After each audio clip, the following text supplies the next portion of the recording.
Hello, friends, and welcome back to Stories About Entitled People. Let's start our video with a story about loss, boundaries, and the kind of neighbor who doesn't understand basic human decency. But before we begin, best way to support our channel is to leave comments, like, and subscribe with the turned-on bell so you don't miss the new video every single day. Here we go. Neighbor stalked us just to text a complaint after my mother passed. We moved into our house in 2019 and met most of our neighbors. The ones we met were super friendly and always willing to help out. We share an alleyway with the houses behind us. The home directly behind us is where Entitled Karen, as my kids call her, lives. EK for short here. She had to be in her 60s. I'd lived in our home for almost a year before I finally saw EK outside. She always had someone mow her yard or shovel her snow, so I never actually saw her. The first time I ever met or spoke to her, she was yelling at me when I was picking berries with my kid behind my house. She yelled at me to keep my dogs in my yard. They were right next to me and never go in her yard. We have a fenced yard that they're in 98% of the time. If they're out, they're walking with us to the car or right next to us. I stupidly apologized before I actually noticed my dogs were still next to me, but I just left it at that and went on my way. That day, I knew we'd have future issues with her. I was correct, and we continued to have little petty issues throughout the years. The biggest example of her entitlement that sticks with me and still rubs me the wrong way happened in 2022. I'd recently lost my mother unexpectedly after a long hospital stay. During the entire time we lived at our house, we had never contacted EK via text. It was only when she was outside, which wasn't often, but she made sure to catch us when she was. This woman somehow got a hold of my fiance's phone number and texted him shortly after my mother passed. EK's text message said she was sorry for the loss of my mother and to stop starting up my fiance's car at 3:30 in the morning. My fiance parks on the street when it's legal, but in the winter he has no choice but to park in the driveway. He starts his car up to defrost the window and warm it up in the middle of winter before he goes to work. His Jeep's a brand new vehicle and very quiet. My fiance didn't know what to say and didn't bother to reply. We were still trying to process what happened to my mom. My fiance didn't change his ways. He couldn't if he wanted to get to work on time. He did make sure to park in the street as soon as it was legal to do so, and I felt bad because parked cars get hit a lot. I, on the other hand, would have upgraded the exhaust and started it up earlier, but to each their own. She still lives there and complains every now and then, yet is mainly kept to herself. I just could never get over the fact that EK somehow got a hold of our numbers, found out our names, and that my mom had died, and still had the audacity to message us in that moment. If this sour neighbor has never tried to have a helpful/pleasant interaction since, no wonder your horrible associations with her remain. I'm sorry how her selfish, insensitive behavior landed when you were so low. Hopefully your fiancé blocked her number. EK isn't worth it. Seek out the positive elsewhere instead. And our second story. Airport Karen demanded my wheelchair. Another Karen screamed about pre-boarding. It only got better.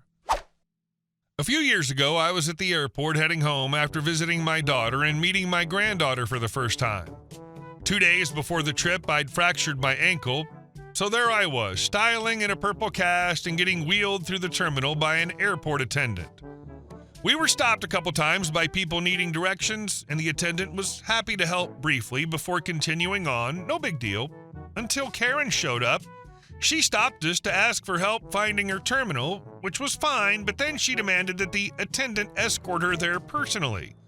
He politely explained that he needed to get me to my gate first, but would return to assist her. That wasn't good enough. Karen sneered at me like I was dipped in raw sewage and insisted she needed help more than I did.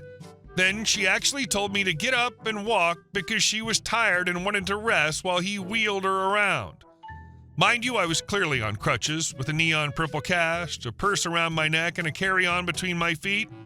Still, she reached out and grabbed my arm like she was going to haul me out of the wheelchair. I looked her dead in the eye and said, "Lady, my foot's broken and my hands are full. If you don't let go, I will bite you." She jumped back like I'd smacked her. The attendant, trying not to laugh, quickly wheeled me away while I clutched my crutches and dignity. Not even 200 feet later, a small child, maybe 4, ran in front of the wheelchair and tried to climb in my lap. I told him, no, I'm in a hurry, but he threw himself on the ground in full tantrum mode. Then along comes Kevin, presumably dad of the year, yelling at me for not letting his kid hitch a ride. The child tried again, stepping directly on my cast. I barked a firm no, and he backed off. But by now, my patience was gone. I turned to the attendant and said, let's go before I use this crutch and need bail money. We finally reached my gate. The attendant parked me by the boarding door to load first, and I thanked him. My ankle was throbbing, so I propped it up on my carry-on and tried to relax. That's when another Karen showed up. Designer clothes, perfect makeup, bad attitude. She was livid that wheelchair users got to board before her, even though she had paid for early boarding. The gate agent calmly explained that this was standard procedure and that she'd be next after pre-boarding. Karen wasn't having it. She actually said, don't you know who my daddy is? Without missing a beat, the gate agent replied, no, but I'm surprised your mom didn't tell you. She went wide-eyed like a goldfish, gasping for air. I started laughing. So did the woman next to me in another wheelchair, who whispered that she didn't care where she was seated. She just hoped I was in a front window seat to spite Karen. I said I wanted the other one. We got our wish. Karen threw a mini tantrum when she realized her precious front seats were taken. The rest of the flight was uneventful, aside from our amazing flight attendant, the one who'd gone viral for her hilarious pre-flight safety spiel. I even managed to get a selfie with her. All in all, what started as a chaotic airport mess ended up in good laughs, great seats, and a solid story to tell. Parents need to teach their kids that wheelchairs are medical tools used to help people get around. They are not, under any circumstances, fun. Oh, and the gate agent response was brutal. It's so freaking hilarious. He should have gotten a raise for that one. And our last story. Landlord evicts sweet old lady. My Navy vet grandpa gives her cottage a new look. Back in the late 60s, my grandfather was already a bit of a legend in our small coastal New England town. He'd retired from the Navy after decades of service, but built like a seawall and had absolutely zero tolerance for entitled people, especially the kind who thought money could buy them respect. His place sat 2 blocks from the harbor, surrounded by the kind of modest cottages you only got to stay in if you knew the tides better than you knew the calendar. One of those cottages belonged to Mrs. Henderson. Everyone called her Mama H. She was a soft-spoken widow in her 70s who made the best sugar cookies in town and never turned anyone away if they knocked on her door. Her husband had been a shipbuilder, and she'd lived in that rented house for over 40 years. Quiet, kind, and deeply rooted. So when some slick out-of-towner rolled in, bought the property, and gave her 30 days to leave, the whole neighborhood bristled.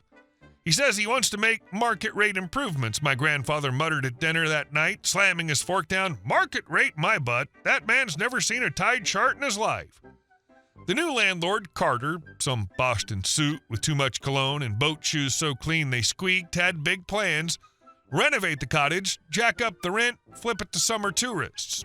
The usual charm gentrification crap. He walked around the neighborhood like he was blessing us with his presence, handing out business cards like anyone cared. He didn't give 2 craps about Mama H.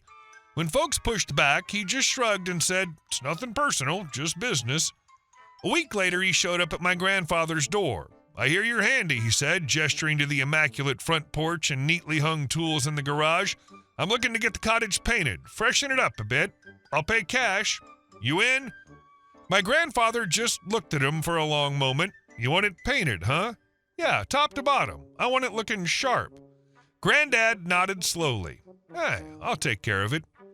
That weekend, just before dawn, 6 of his old Navy buddies pulled up, matching overalls, thermoses of black coffee, and a truck loaded with 50 gallons of black marine-grade paint, the kind you'd use on the hull of a destroyer.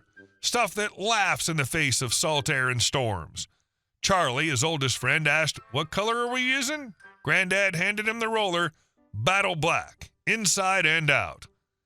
They didn't say much, just got to work, silent, focused, climbing ladders like they were back on a ship.